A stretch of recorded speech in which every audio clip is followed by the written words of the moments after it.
Hello everyone, this is Aarti. Welcome to SR education online classes. आज की class में हम जो डिस्कस करेंगे सीटेट 2020 के लिए पर्यावरण अध्ययन शिक्षा शास्त्र यानी ईवीएस पेडागोजी से related MCQ test series discuss करेंगे 5th नंबर की। टेस्ट सीरीज डिस्कस करने से हमें एक आइडिया लग जाता है कि जो सीबीएसई के द्वारा सेंटर टीचर एलिजिबिलिटी का टेस्ट लिया जाता है सीटीईटी का, किस तरीके से एग्जाम में क्वेश्चन पूछते हैं यानी पुटअप करते हैं। तो क्वेश्चन मैक्सिमम जब हम क्वेश्चन डिस्कस करते हैं हमें एक आइडिया लग जाता है और हमारे सामने एग्जाम्स में क्वेश्चंस आते हैं वही, तो हम सही आंसर को टिक कर पाते हैं आसानी से। एक हमारे लिए मदद हो जाती है क्वेश्चन को जब हम मैक्सिमम सोल्व करते हैं। तो अगर आपको पीडीएफ चाहिए, पीडीएफ के लिए आपको टेलीग्राम चैनल पे ज्वाइन होना पड़ेगा जहां आपको डेली पीडीएफ प्रोवाइड की जाती है। साथ ही चैनल को लाइक कीजिए, शेयर कीजिए, सब्सक्राइब कीजिए, बेल आइकन को जरूर प्रेस कीजिए ताकि हमारी आने वाली जो भी न्यू वीडियो है उसका नोटिफिकेशन आपको प्रोवाइड हो सके। तो चलिए स्टार्ट करते हैं question number first. Question number first में कहा है निम्नलिखित कथनों में से कौन सा प्राथमिक स्तर पर पर्यावरण अध्ययन पढ़ाने का उद्देश्य नहीं है। इसमें पूछा है जो प्राइमरी लेवल पर पर्यावरण अध्ययन पढ़ाने का जो उद्देश्य है वो कौन सा नहीं होना चाहिए, नहीं बताना है। ऑप्शन ए में कहा है बच्चों को खोजने की क्रियाओं में लगाना तथा व्यवहारिक क्रियाएं करवाना जो संज्ञानात्मक और मंचचालक कौशलों के विकास में सहायक होती है। तो ये बिल्कुल सही कहा गया है। ऑप्शन बी को भी देख लेते हैं, बच्चों पर आकलन के लिए शब्दावली और परिभाषाओं को बोझ डालना। ऑप्शन सी में कहा है जीवन और पर्यावरण से सरोकार रखने वाले मूल्यों को आत्मसात करना। या ऑप्शन डी रहेगा प्राकृतिक व सामाजिक वातावरण के बारे में उत्सुकता जगाना। तो ऑप्शन सी और डी में भी बिल्कुल सही कहा गया है, मगर क्वेश्चन के अकॉर्डिंग हमसे नहीं पूछा था। नहीं में जो आंसर रहेगा ऑप्शन नंबर बी रहेगा। क्यों रहेगा वो बताती हूँ। यानी कि हमें जो बताएं प्राइमरी लेवल पर्यावरण अध्ययन पढ़ने का जो उद्देश्य नहीं होना चाहिए, ऑब्जेक्टिव नहीं होना चाहिए, वो होना चाहिए बच्चों पर आकलन के लिए शब्दावली और परिभाषाओं को बोझ डालना। ये कभी भी एक शिक्षक को नहीं करना चाहिए कि बच्चों का अगर आकलन करना है, असेसमेंट करना है तो उनमें परिभाषाओं का बोझ डालना, शब्दावली का, ये रटने पर बिल्कुल भी बल देना ही नहीं चाहिए। और हमारी एनसीईआरटी की बुक में एनसीएफ में भी कहा गया है कि जब बच्चों को पढ़ाएं तो बच्चों को किसी भी तरीके की पढ़ाई का बोझ नहीं डालना चाहिए। बच्चों को पहले विषय के प्रति इंटरेस्ट डेवलप करना चाहिए, रुचि विकसित करनी चाहिए और तभी शिक्षक जो है बच्चों को बेहतर तरीके से समझा पाएंगे। इसलिए हमारी एनसीईआरटी की बुक और एनसीएफ में रटने को बल नहीं दिया गया। चलिए अगले क्वेश्चन को डिस्कस करते हैं। निम्नलिखित में से कौन सा प्राथमिक विद्यालय में पर्यावरण अध्ययन पढ़ाने का उद्देश्य निरूपित करता है। इसमें कहा है कि जो प्राइमरी स्कूल में पर्यावरण अध्ययन पढ़ाने का जो उद्देश्य है वो कौन सा होना चाहिए, जो महत्वपूर्ण होगा, सबसे जरूरी होगा। ऑप्शन ए में कहा पर्यावरण अध्ययन से संबंधित तकनीकी शब्दों का आकलन करना। या ऑप्शन बी रहेगा अपने ज्ञान का विस्तार करने के लिए बच्चों को सूचना देना कि उन्हें कौन सी पुस्तकें पढ़नी चाहिए। तो ये बिल्कुल गलत कहा गया है ऑप्शन बी में। कभी भी एक शिक्षक जो है वो ये नहीं कर सकता कि बच्चों का अगर अपने उनके ज्ञान का विस्तार करना है तो उन्हें बहुत सारी पुस्तक पढ़नी चाहिए, गलत बोला गया है। ऑप्शन सी में कहा विद्यालय में बच्चों के अनुभवों को बाहरी दुनिया से जोड़ना। ऑप्शन डी को भी देख लेते हैं, क्या पता इससे अच्छा आंसर हो हमारा। ऑप्शन डी में कहा है बच्चों को तकनीकी शब्दावली और परिभाषा से परिचित कराना। तो डी में भी इन्होंने गलत ही बोला गया है, रटने पे ही बल दिया गया है, लिमिटेड नॉलेज के बारे में बताया गया है डी में। तो क्वेश्चन के अकॉर्डिंग हमारा आंसर रहेगा ऑप्शन नंबर सी, क्योंकि प्राइमरी स्कूल में जब पर्यावरण अध्ययन पढ़ाने का जो उद्देश्य होता है, मोटिव होता है, वो होता है विद्यालय में बच्चों के जो अनुभव होते हैं, एक्सपीरियंस होते हैं, उनके एक्सपीरियंस को, अनुभवों को बाहरी दुनिया के साथ जोड़कर पढ़ाना। ये सबसे जरूरी होता है ताकि जो हम बच्चों को पढ़ा रहे हैं क्लास में और जब बच्चे अपने परिवेश में भी देखेंगे वही चीज तो वो आपस में कोरिलेट कर पाएंगे, समझ पाएंगे और अपने भविष्य के लिए यानी फ्यूचर के लिए भी अपना दैनिक जीवन यापन कर पाएंगे अच्छे ढंग से, इसलिए जरूरी होता है। चलिए अगले क्वेश्चन के बारे में डिस्कस करते हैं। पर्यावरण अध्ययन की पाठ्य पुस्तक में पहेलियां शामिल करने का निम्नलिखित में से कौन सा उद्देश्य नहीं होना चाहिए। इसमें कहेगी पर्यावरण अध्ययन की जो पाठ्य पुस्तक में जो पहेलियां होती है, पहेलियां शामिल करने का कौन सा उद्देश्य नहीं होना चाहिए, इन 4 कथनों में से वो हमें बताना है। ऑप्शन ए में कहा है बच्चों में तर्कणा शक्ति का विकास करना, तो बिल्कुल सही कहा है कि बच्चों में लॉजिकल थिंकिंग का विकास करना, बिल्कुल सही कहा है। ऑप्शन बी में कहा है बच्चों के मस्तिष्क को भ्रमित करना और उन्हें इस भ्रम का आनंद उठाने देना, तो ये गलत बोला गया है। मगर ऑप्शन सी में और डी में भी देख रहे थे, क्या पता इससे अच्छा आंसर हो हमारा। ऑप्शन सी में कहा है सृजनात्मक चिंतन की योग्यता और उत्सुकता का विकास करना, हाँ तो ये बिल्कुल सही कहा है सी में भी इन्होंने, कि जब हम पर्यावरण पुस्तक में पहले पढ़ाए तो बच्चों में सृजनात्मक चिंतन और उनकी जो उत्सुकता है, जिज्ञासा है, उसको भी विकसित करना जरूरी होता है छोटी क्लासों से ही। और डी में कहा है ऑप्शन डी के अंदर बोला है बच्चों में आलोचनात्मक चिंतन विकसित करना, तो बिल्कुल ठीक कहा है कि जब हम अगर बच्चा पर्यावरण अध्ययन के बारे में पढ़े तो वो अपनी आलोचनाएं, उसको आलोचना चिंतन को भी विकसित कर पाए, अपने विचारों को रख पाए, सही विचारों को शामिल कर पाए। तो क्वेश्चन के अकॉर्डिंग हमारा आंसर जो रहेगा बी रहेगा। क्यों रहेगा? क्योंकि बच्चों के मस्तिष्क को भ्रमित करना और उन्हें इस भ्रम का आनंद उठाने देना, ये बिल्कुल गलत कहा है कि अगर हम पर्यावरण अध्ययन की पाठ्य पुस्तक में पहली शामिल करने का उद्देश्य नहीं है, वो है ऑप्शन बी। कभी भी हम ऐसी पहलियों को शामिल नहीं करेंगे अपनी पाठ्य पुस्तक की बच्चों के मस्तिष्क को भ्रमित करें, तो ये गलत कहा है। और उनके जो भ्रम है यानी जो बोला गया है उन्हें आनंद उठाने के लिए देना, तो ये गलत कहा गया है। कभी भी ऐसी पहलियों को हम शामिल करेंगे ही नहीं। चलिए अगले क्वेश्चन को डिस्कस करते हैं। पर्यावरण अध्ययन को प्राथमिक स्तर के पाठ्यक्रम में शामिल करना क्यों आवश्यक होता है? इसमें क्या कि जो प्राइमरी लेवल पे पर्यावरण अध्ययन के पाठ्यक्रम को शामिल करना क्यों सबसे ज्यादा जरूरी होता है कि बच्चों को प्राथमिक स्तर से ही पर्यावरण अध्ययन के बारे में जानकारी दी जाए। ऑप्शन ए में कहा है बालक को पर्यावरण की अवधारणा को समझाने के लिए प्राथमिक स्तर पर इसे पाठ्यक्रम में शामिल किया जाना चाहिए, तो ये गलत कहा गया ऑप्शन नंबर ए में। ऑप्शन बी को भी देखते हैं, बालक पर्यावरण से संबंधित प्रश्नों के सही उत्तर दे सके, इसके लिए आवश्यक है कि इसे प्राथमिक स्तर पाठ्यक्रम में शामिल किया जाए, तो ये गलत बोला गया। जरूरी नहीं कि अगर आप पर्यावरण अध्ययन के विषय में बच्चों को पढ़ा रहे हैं तो उससे संबंधित बच्चे सही उत्तर दे सके, तो इसके लिए कभी पाठ्यक्रम को शामिल करना ही नहीं चाहिए। ऑप्शन सी में कहा है पर्यावरण की शिक्षा यदि प्राथमिक स्तर से ही दी जाए तो वह आगे चलकर इस क्षेत्र में रोजगार प्राप्त कर सके, तो जरूरी नहीं है कि जो ऑप्शन सी में कहा है कि अगर बच्चों को प्राथमिक स्तर से ही पर्यावरण अध्ययन की शिक्षा दे पाए और आगे भविष्य में फ्यूचर में वो रोजगार प्राप्त करे, तो जरूरी थोड़ी कि वो रोजगार ही प्राप्त करेंगे। ऑप्शन डी में कहा है बच्चों में अच्छी आदतें डालकर उन्हें पर्यावरण संरक्षण के प्रति सजग बनाए रखने के लिए प्राथमिक स्तर पर ही पर्यावरण की शिक्षा प्रारंभ करनी चाहिए, ये हमारा आंसर लग रहा है। ये हमारा आंसर होगा ऑप्शन नंबर डी, क्योंकि जो पर्यावरण अध्ययन की प्राथमिक स्तर के पाठ्यक्रम में शामिल करना चाहिए वो करना चाहिए बच्चों में अच्छी आदतें डालकर, बच्चों में अच्छी आदतें डालनी चाहिए, विकसित करनी चाहिए, ताकि उनमें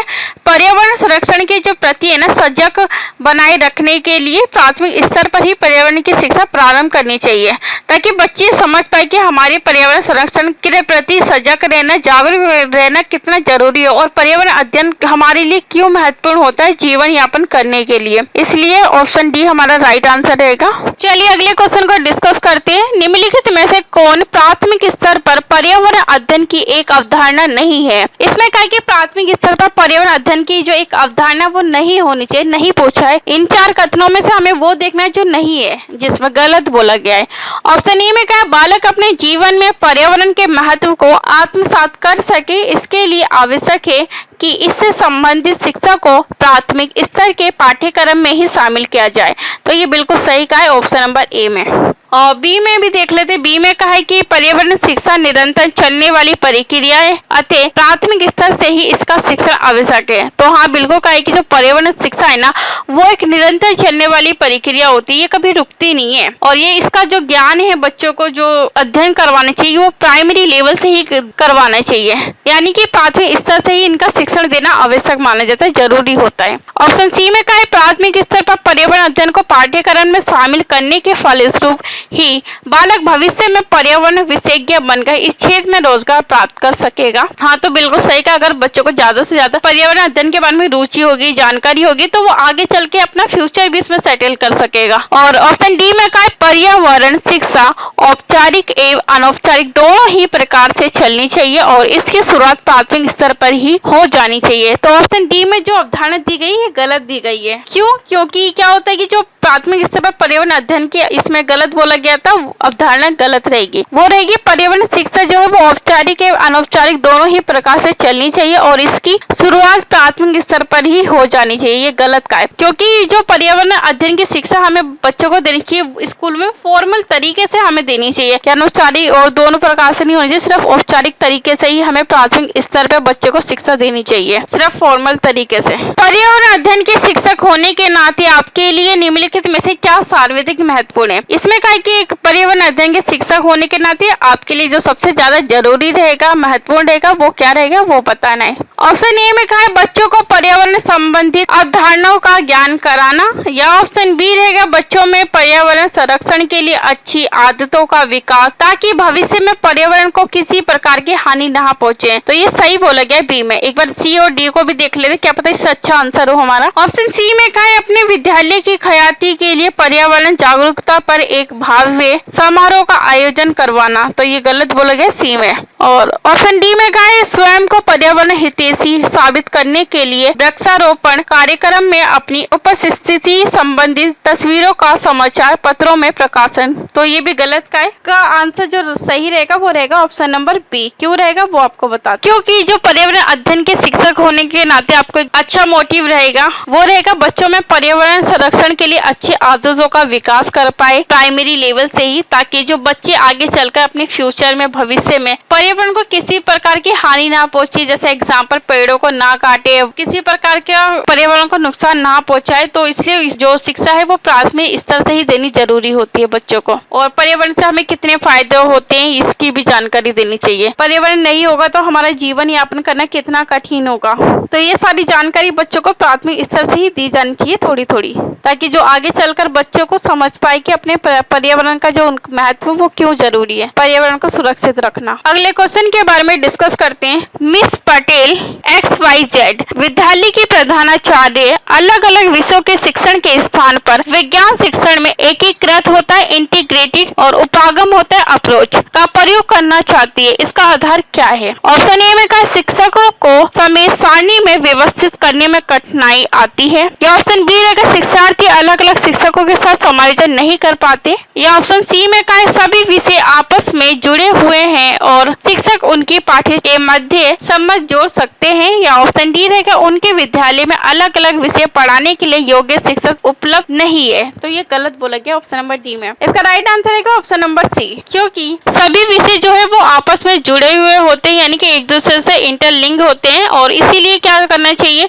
शिक्षक उनके पाठ्यचर्या के मध्य जो है संबंध जोड़ सके, इसलिए पढ़ाना चाहिए कि एक दूसरे से कोरिलेट करके हुए विषय को पढ़ाना चाहिए। इसलिए जो इंटीग्रेटेड अप्रोच का प्रयोग किया गया है XYZ विद्यालय के प्रधानाचार्य के द्वारा। चलिए अगले क्वेश्चन को डिस्कस करते हैं। शिक्षण के डैश यानी खालिस्तान के महत्व को ध्यान में रखकर ही पर्यावरण अध्ययन की पाठ्यचर्या को एकीकृत होता है इंटीग्रेटेड रूप में पढ़ाने पर जोर दिया जाता रहा है। क्यों दिया जाता रहा है वो बताना है। ऑप्शन ए में कहा फायदों में, ऑप्शन बी में कहा है एकीकृत उपागम में यानी इंटीग्रेटेड अप्रोच में, या ऑप्शन सी रहेगा विभिन्न उपायों में, या ऑप्शन डी रहेगा अनुशासिक उपागम में। इसका राइट आंसर रहेगा ऑप्शन नंबर बी।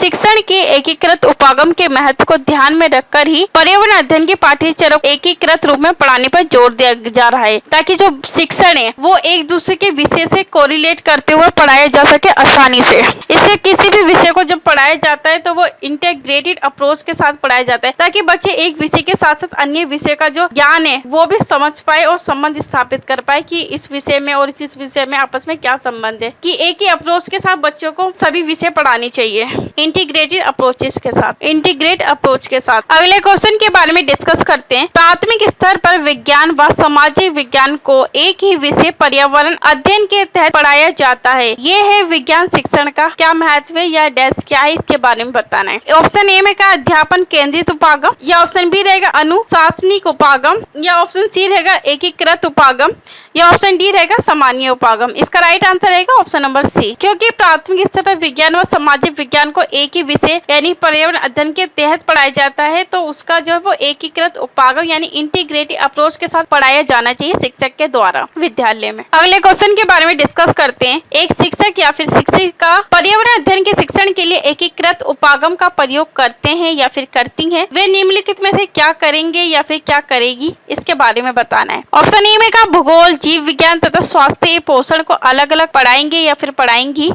या ऑप्शन बी रहेगा भूगोल, जीव विज्ञान तथा स्वास्थ्य एवं पोषण को अलग अलग ना पढ़ाकर समेकित रूप से पढ़ाएंगे या फिर पढ़ाएंगे, यानी कि एक दूसरे विषय में शामिल करके पढ़ाएंगे। या ऑप्शन सी रहेगा एकीकृत उपागम के महत्व समझते हुए प्रयोगों पर अधिक ध्यान देंगे या फिर देंगी, और भूगोल पढ़ाते समय पढ़ाए जा रहे विषय वस्तु को जीव विज्ञान या स्वास्थ्य एवं पोषण से यथासंभव दूर रखने का प्रयास करेंगे या फिर करेंगी। या ऑप्शन डी रहेगा भूगोल, जीव विज्ञान तथा स्वास्थ्य एवं पोषण में से केवल उस विषय को पढ़ाएंगे या पढ़ाएंगे जिनमें उनकी रुचि एवं छात्रों की रुचि सर्वाधिक है। इसका राइट आंसर रहेगा ऑप्शन नंबर बी। क्यों रहेगा? क्योंकि भूगोल, जीव विज्ञान तथा स्वास्थ्य एवं पोषण को अलग अलग ना पढ़ाकर समेकित रूप से पढ़ाएंगे और पढ़ाएंगे, यानी कि शिक्षक के रूप में जब आप भूगोल, जीव विज्ञान और स्वास्थ्य के पोषण को अलग अलग नहीं करके एक ही अप्रोच के साथ आपको तीनों ही विषय को पढ़ाना चाहिए, जरूरी रहेगा। अगले क्वेश्चन के बारे में डिस्कस करते हैं। एकीकृत उपागम इंटीग्रेटेड अप्रोच के अंतर्गत पाठ्यक्रम निम्न में से किस सिद्धांत पर आधारित होना चाहिए? यानी इसमें कहा कि इंटीग्रेटेड अप्रोच के अंतर्गत जो चीजें पाठ्यक्रम आता है वो किस सिद्धांत पर आधारित होना चाहिए ये बताना है। ऑप्शन ए में कहा जीवन केंद्रित सिद्धांत पर होना चाहिए। या ऑप्शन बी रहेगा व्यवहारिक पक्ष के सिद्धांत पर आधारित होना चाहिए। या ऑप्शन सी रहेगा विषयों की समन्वित इकाई के सिद्धांत पर आधारित होना चाहिए। इसमें फर्स्ट पॉइंट में कहा है केवल एक रहेगा,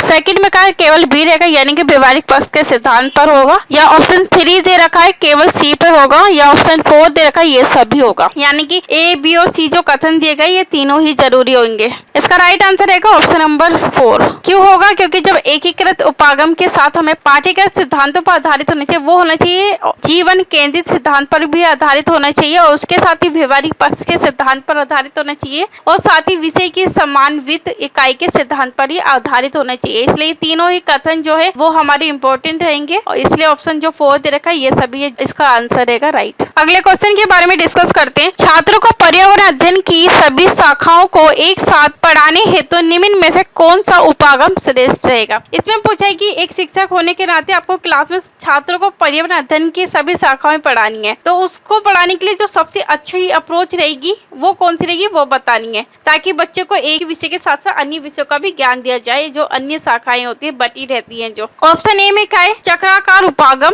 या ऑप्शन बी रहेगा अध्यापक केंद्रित उपागम। या ऑप्शन सी रहेगा एकीकृत उपागम। या ऑप्शन डी रहेगा स्वयं अनुदेशन उपागम। इसका राइट आंसर रहेगा ऑप्शन नंबर सी। जब हम छात्रों को पर्यावरण अध्ययन के साथ साथ अन्य शाखाओं को भी अगर हमें पढ़ाना है क्लास में, तो वो पढ़ाना चाहिए इंटीग्रेटेड अप्रोच के साथ। इसका मतलब है एकीकृत उपागम के साथ ही हमें क्लास में पढ़ाना चाहिए, ताकि जब एक विषय के बारे में पढ़े तो वो अन्य शाखाओं के बारे में भी उससे रिलेटेड जानकारी इकट्ठी कर सके और उसका भी अध्ययन कर सके साथ साथ। चलिए अगले क्वेश्चन को डिस्कस करते हैं। एकीकृत उपागम की व्यवस्था करते समय ध्यान देना चाहिए। इसमें कहा कि इंटीग्रेटेड अप्रोच की जब आप व्यवस्था कर रहे हैं, एक शिक्षक होने के नाते क्या क्या चीजें आपको ध्यान में रखना चाहिए वो बताना है। ऑप्शन ए में कहा विषय वस्तु को सरल से कठिन की ओर संगठित करने में, यानी जब विषय वस्तु का आप चुनाव करें वो सरल से लेकर कठिन की ओर आप संगठित करेंगे। या ऑप्शन बी रहेगा पाठ्यक्रम की विभिन्न इकाइयों को क्रमबद्ध रूप से व्यवस्थित करना। या ऑप्शन सी रहेगा मंद बुद्धि एवं पिछड़े छात्रों को अधिगम गति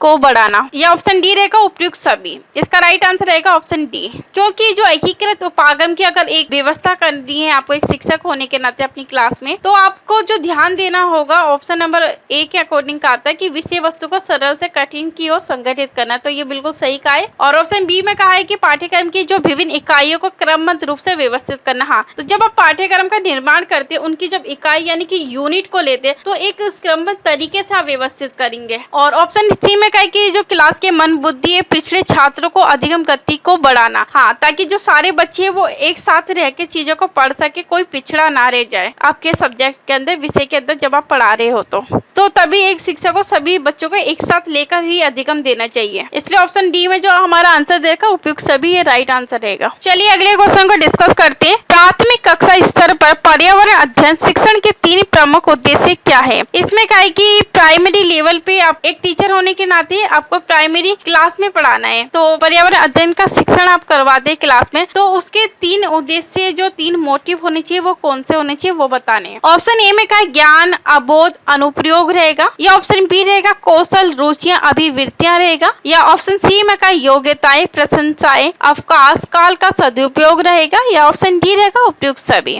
इसका राइट आंसर रहेगा ऑप्शन नंबर ए। क्यों रहेगा वो बताते। इसमें क्या है कि जो प्राथमिक कक्षा स्तर पर पर्यावरण अध्ययन शिक्षण के जो 3 उद्देश्य होने चाहिए जो सबसे ज्यादा जरूरी है प्राइमरी लेवल पे, वो होना चाहिए ज्ञान। ज्ञान यानी कि बच्चों को नॉलेज दी जानी चाहिए पहली तो पर्यावरण अध्ययन के बारे में। उसके साथ जब आप ज्ञान देते हैं तो अबोध यानी कि बच्चों का जो अंडरस्टैंडिंग पक्ष है उसे भी मजबूत करना जरूरी है, ताकि जो आप बच्चों को ज्ञान तो दे रहे हैं, बच्चे उस चीज को समझ पा रही है नहीं समझ पा रही, उसका भी आपको ध्यान रखना जरूरी है। और उसके साथ ही जो अनुप्रयोग क्या है जिसे आप एप्लीकेशन कहते हैं उसका भी ध्यान रखना जरूरी है, ताकि बच्चों ने पहले तो अपने ज्ञान दिया, नॉलेज इकट्ठी करवाई बच्चों के साथ, उसके बाद बच्चों ने उस ज्ञान को समझा और साथ में जो उसका प्रयोग कर पा रहे या नहीं कर पा रहे एप्लीकेशन के द्वारा। एप्लीकेशन होता है चीजों का प्रयोग करना, इसलिए ऑप्शन ए में जो आंसर दिया गया है ए, ज्ञान, अबोध और अनुप्रयोग, ये प्रमुख उद्देश्य होते हैं प्राइमरी कक्षा में पढ़ाने के एक शिक्षक के लिए। चलिए अगले क्वेश्चन को डिस्कस करते हैं। प्राथमिक विद्यालय में विज्ञान संग्रहालय बनाने का सबसे प्रमुख उद्देश्य होता है। इसमें क्या है कि प्राथमिक विद्यालय यानी कि प्राइमरी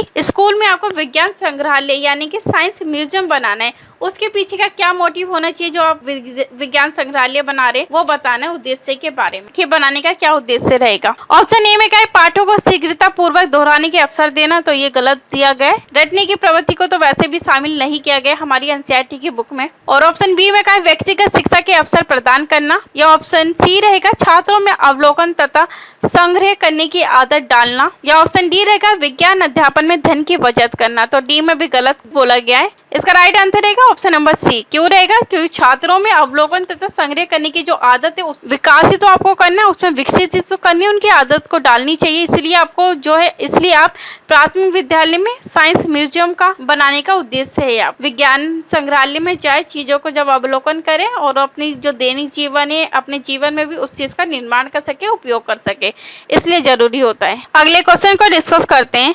पर्यावरण अध्ययन की पाठ्य पुस्तकों में विभिन्न प्रकरणों में एक खंड करके देखो को शामिल किया गया है जिसका उद्देश्य है। इसमें क्या है कि जो पर्यावरण अध्ययन की जितनी भी हमारी पुस्तक होती है उसके अंत में क्या होता है कि एक खंड को शामिल करके दिया जाता है, करके देखो। तो उसको शामिल करने का उनके पीछे का क्या उद्देश्य है वो आपको बताना कि वो करके देखो ये दिया गया है, ये क्यों दिया गया उसके बारे में बताना है आपको। ऑप्शन ए में क्या घर में शिक्षार्थियों को व्यस्त रखना, तो ये गलत कहा गया है।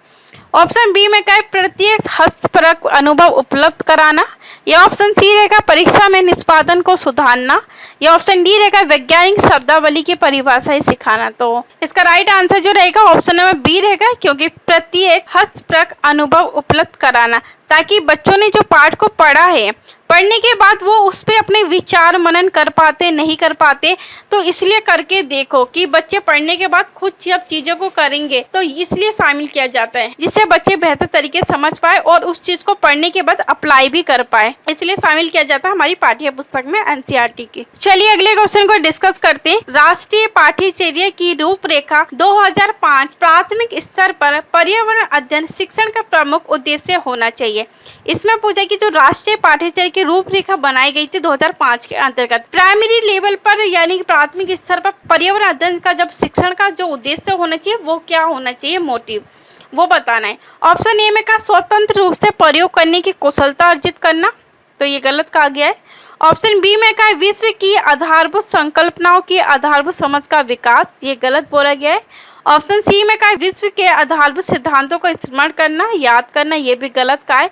ऑप्शन डी को भी देख रहे थे, क्या पता इसमें हमारा राइट आंसर हो। ऑप्शन डी में क्या कक्षाई अधिगम को विद्यालय के बाहर के जीवन से जोड़ना, ये बिल्कुल सही बोल गया ऑप्शन डी में। राष्ट्रीय पाठ्यचर्या रूपरेखा जब 2005 को निरूपित किया गया था कि प्राथमिक स्तर पर जब पर्यावरण अध्ययन शिक्षण का जो उद्देश्य होना चाहिए बच्चों को पढ़ाने का वो होना चाहिए बच्चों का कक्षाई अधिगम को विद्यालय के बाहर के जीवन के साथ जोड़कर पढ़ाना, ताकि बच्चे अगर क्लास में वो चीज पढ़ रहे हैं तो वही जब अपने परिवेश में पर्यावरण में चीजों को देखेंगे तो उससे बेहतर तरीके से अवलोकन कर पाएंगे और समझ विकसित कर पाएंगे और अपने आने वाले भविष्य में भी उस चीज का उपयोग सही ढंग से कर पाएंगे, इसलिए जरूरी होता है। आज की क्लास को यही समाप्त करते हैं। अगली क्लास में अगले टेस्ट सीरीज से रिलेटेड क्वेश्चंस को डिस्कस करेंगे। अगर आपको इसकी पीडीएफ चाहिए, पीडीएफ के लिए आपको टेलीग्राम चैनल पे ज्वाइन होना पड़ेगा। और थैंक यू सो मच हमसे जुड़ने के लिए।